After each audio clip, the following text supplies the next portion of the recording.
Hello to everybody. Today we will be talking about the Islamic evaluation of the products that are produced with biotechnologic fermentation methods. My name is Yilmaz. I'm a researcher in 19 Mayıs University in Agriculture faculty. I'm honored to be with you today.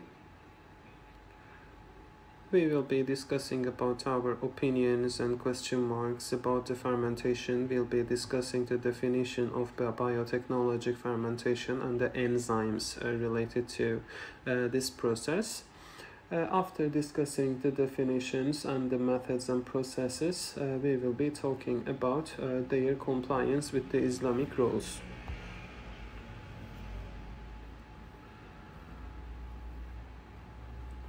I'm checking whether I am recording this session. Yes, I am. So let's start with the definition of fermentation. It is very common in our traditional food making practice. It's very important to us, and it covers some products that are in our traditional cuisine. Fermentation means that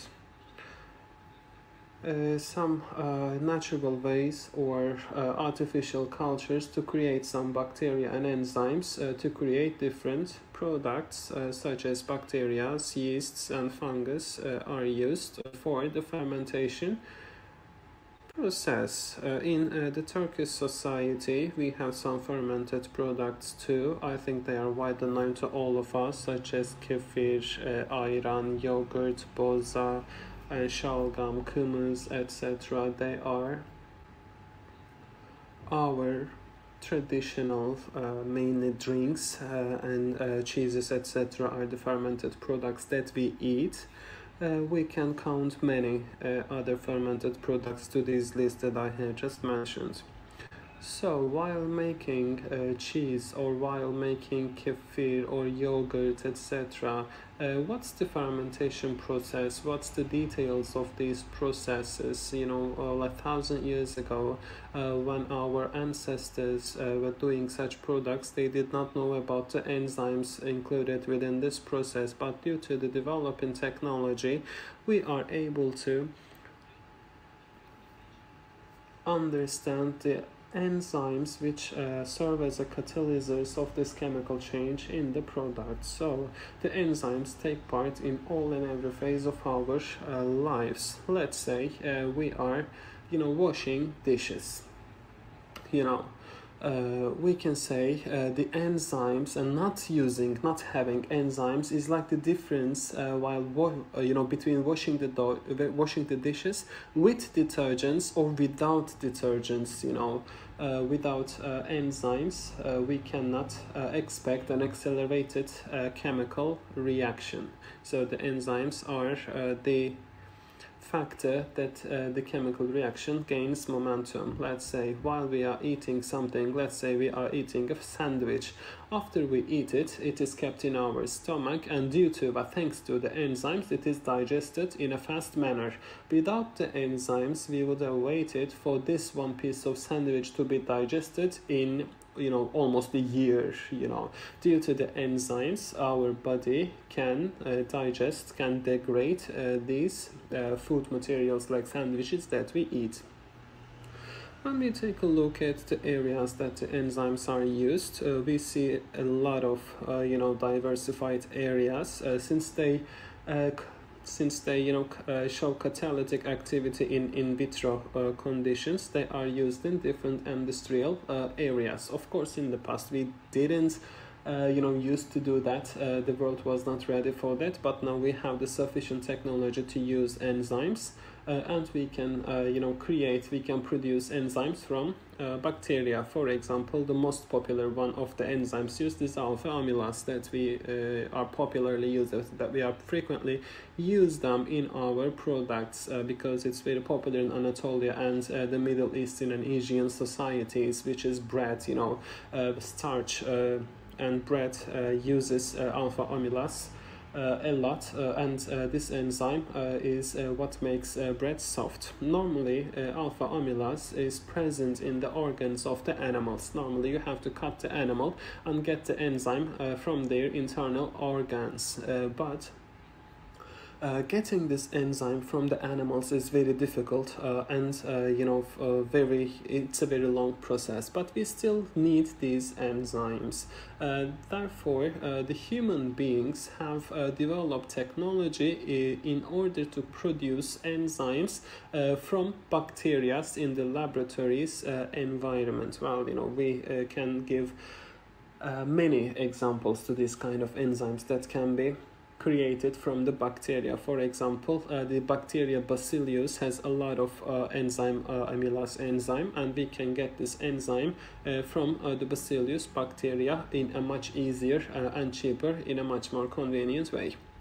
When we think of the industrial enzymes, esteemed guests, we can start by saying that the area of utilization and the research and the industry of enzymes are very diverse at present in our day. My area is enzyme and biotechnical technology. There are some departments and offices in universities who are specialized in enzymes. So industrial enzymes are the ones that are gathered from the bacteria rather than the animal or the plant resources, because it takes too much time to get them from animals or plants. But bacteria, they can be used to extract the enzymes quite easily, because there are no associations to protect bacteria. There are a lot of associations to protect animals. So it's much more difficult to get the enzymes from the bacteria, from the animals. But from the bacteria, we can get enzymes much easily. In our data, we have defined around 3,000 enzymes that can be gathered from the bacteria, and almost 300 are defined as commercially usable, and they are least licensed. And of course, we are producing them from this bacteria, but of course the technology does not stop here. The greed of human beings never stops. Therefore, we want to produce more enzymes from a single bacteria. In that point, the biotechnological processes step in, And apart from that, in order to get the enzymes more productively with much more yield, we are seeking some, animals, some organisms that we can extract enzymes. Recombinant technologies have been started to use in the recent years, to create enzymes which enabled us to produce very high amounts of enzymes, using them a lot. The recombinant DNA, the recombinant enzyme production is a totally different and an independent area. We know that in a chemical sense, we can slow down or accelerate the enzyme, which is called the enzyme induction, inhibition, etc. So we can regulate the movement and the genetic sequence of the enzymes. With this new technology, which can happen in the animals, in the plants, or in the bacteria. Therefore, the recombinant technologies became very popular. And when we take a look at the history of this recombinant technologies, we see that even though it is not a very old technology, it's relatively a new technology, we can say, and it's being developed and improved day by day.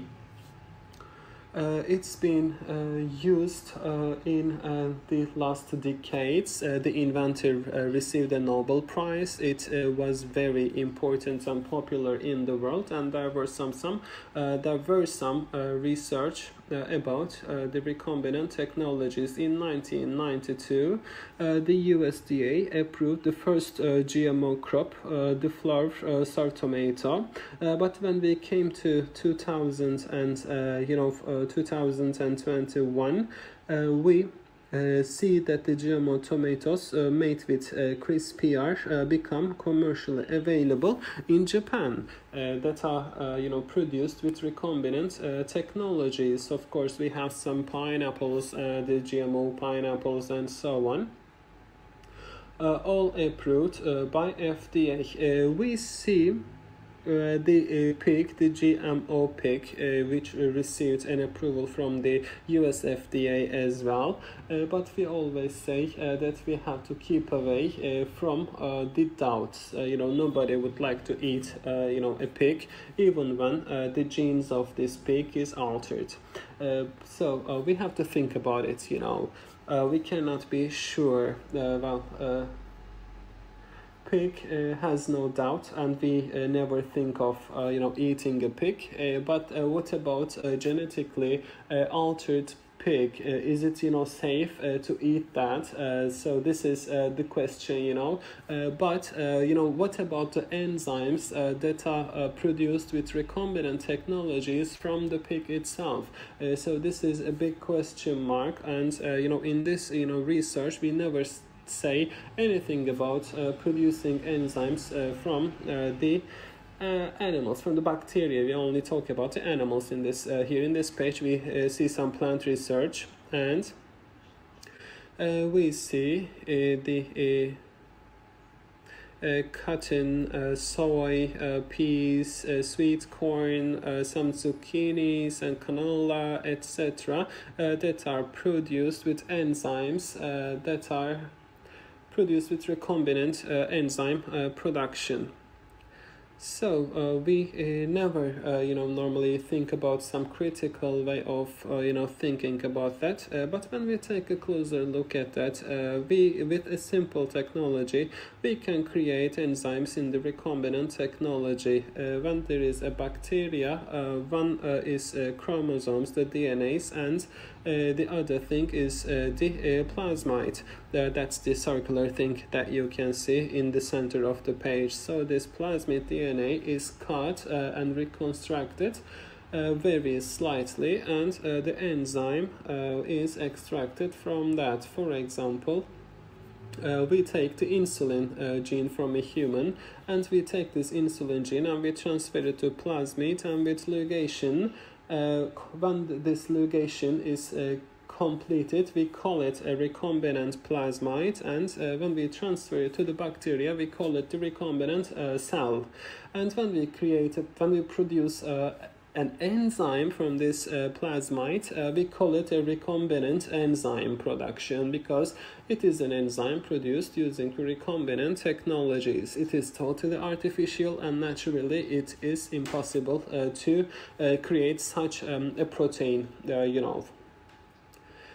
In the world, the commercially used industrial enzymes are produced with this sense, with this logic from the bacteria. The same thing applies for human as well. The same logic of creating new enzymes is valid all the time. When there is a replication of DNA, we see the replication of DNA when it is reproduced. We see transcription when DNA becomes RNA, and the translation when it becomes protein. So our previously mentioned process is called a translation, but there's RNA in the background and DNA in the foreground of that. So we by manipulating the DNA behind this process, we can accelerate or we can degrade the materials that we handle at the end of this process. So we normally have some allied bacteria, and let's say we are trying to get some amylase enzyme from this bacteria. So normally we would get some amylase enzyme from this bacteria without using recombinant technologies, but it would not suffice our need. We need more in order to meet our commercial needs. In order to get more enzymes, we have to reshape, we have to reconstruct that bacteria in order to create a competitive advantage for ourselves, in order to keep up with our opponents, with our competitors. And in order to increase our production, we are changing the structure of this bacteria.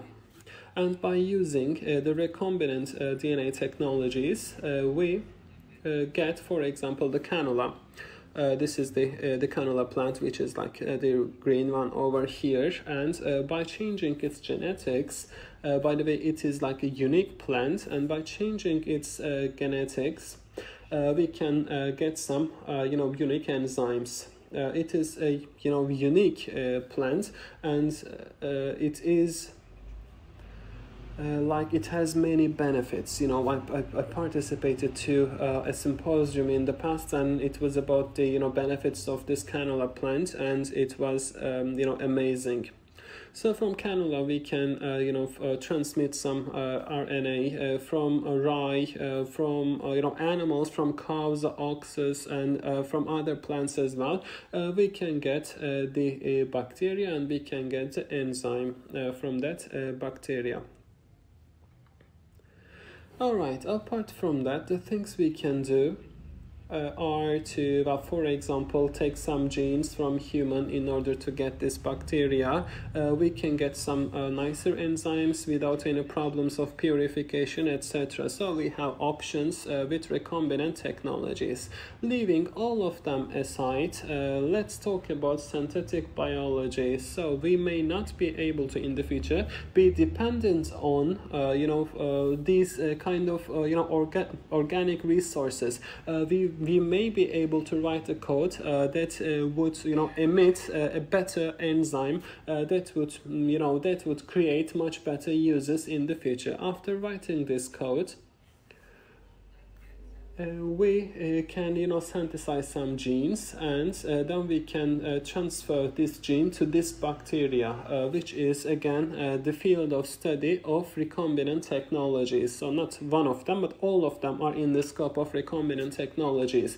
If we are creating an enzyme from a bacteria with a changed genome, it means that we can create enzymes without transmitting any genes to that bacteria beforehand. We can do that. This is the first option. The second option is to get a gene, but from an animal, a plant, or humans, or a fungus, etc.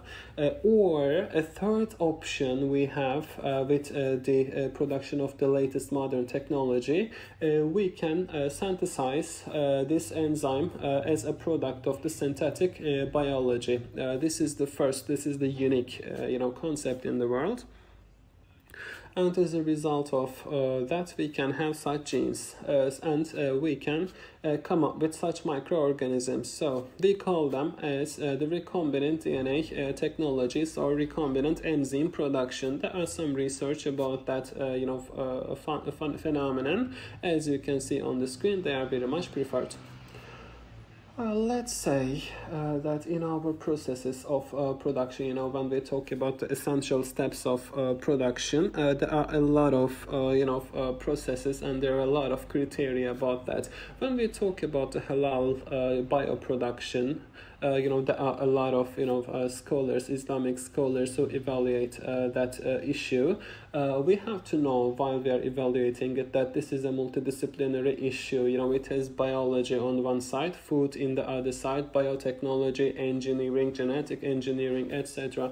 Many disciplines are gathered in this area, and many scholars and many scientists, many science people have to come together, and they have to discuss about the utilization of this phenomenon. We have to evaluate it not by a single person, but by a gathering of different disciplines. My area is not religious studies, but we can present an opinion, a scientific opinion, a biological opinion to the religious studies academics, so that they can take our opinion, our expert opinion, into account, and maybe reconsider their statements on that issue. So when we take a look at the evaluation of this enzyme production from microorganisms, they do not understand the basic concept. So this microorganism and its origin is very important while producing enzymes. So if we take this bacteria from a dead animal or from a pig, etc., then this should be considered as well. But there are some microorganisms that can live in volcanoes, in the poles, for example, the North Poles, etc. Also oil rigs and this oil holes and many things in the world. There is no place, or practically no place in the world without a microorganism. So microorganisms can be gathered from anywhere. So we have to check the origin. It might be pig, it might be a dead animal, etc. Therefore the origin of the microorganism should be halal first of all.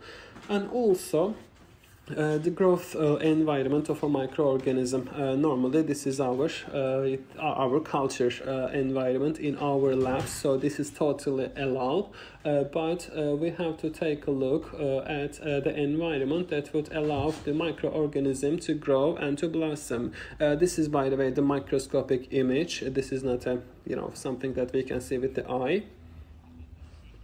And the electron microscope has been used in order to gather these images, just for your information. And when we take a look at that, we see Bacillus, this bacteria.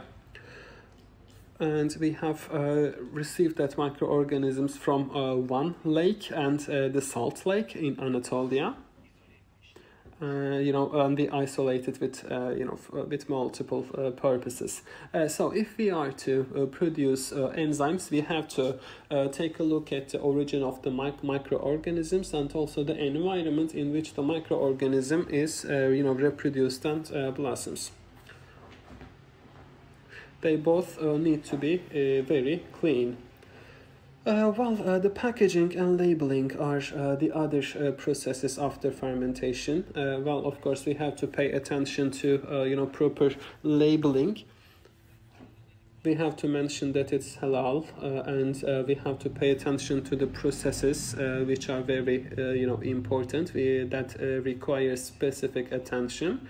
Apart from being healthy and apart from being sterile, they should also comply with the Islamic rules of producing, storing, packaging and labeling food. Again, when we open up this page again, when we consider the whole process, the recombinant production technology, the recombinant DNA technology, and when we produce food with this technology, it actually holds a great opportunity for all the bacteria that we use, the plants or the animals that we use to create food here, to create enzymes, to promote food production. It means that we change the genetics of an organism. This is important as well. But it can also backfire too. It's like replacing the engine of a very cheap car with the engine of a very expensive car. So it may backfire as well. We have to be very careful about that. This is very important, and the points that I have underlined are very important as well.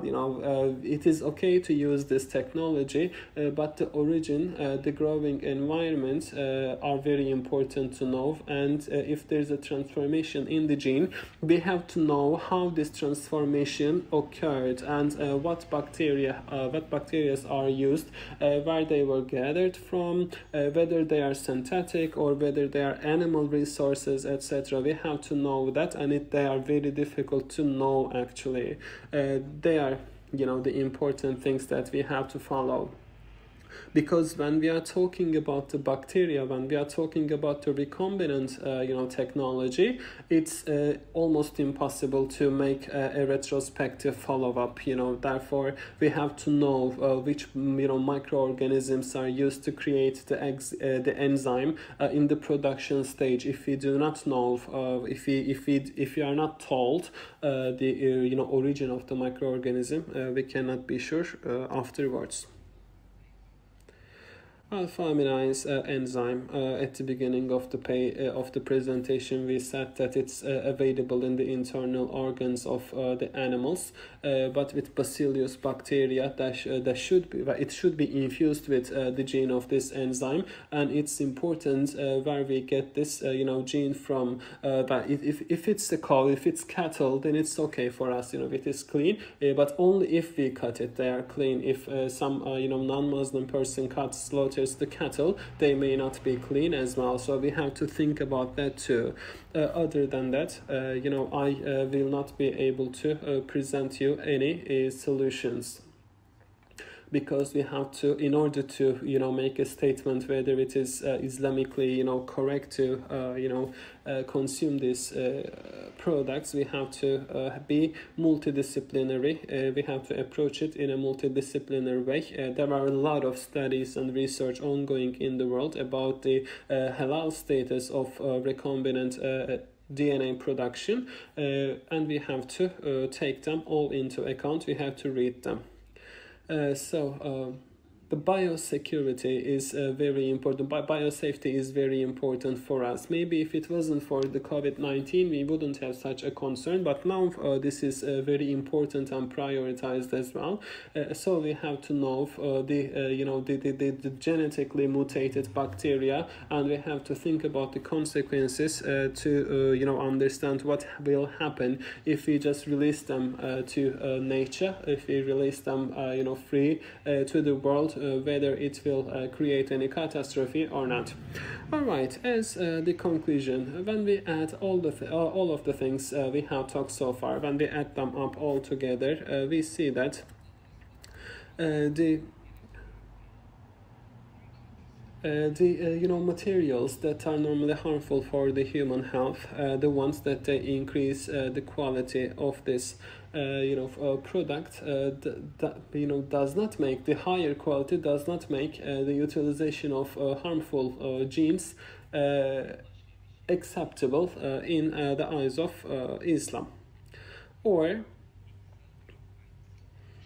we know that Quran and Allah orders us to consume only healthy and halal food and clean food. Therefore, we shall not consume the harmful, unhealthy or unclean food. We can only consume halal food in this context. The purpose of our study was to understand the principles of GDO and rDNA and all the techniques that are used in the production of enzymes in this kind. So I wanted to thank all of you for giving me the opportunity to share my ideas in this 13th International Halal and Tayyib Productions Conference. So that's all my speech I can take. Your questions, if you have any. I believe since this is a recording, I won't have any questions. This is the end of my presentation.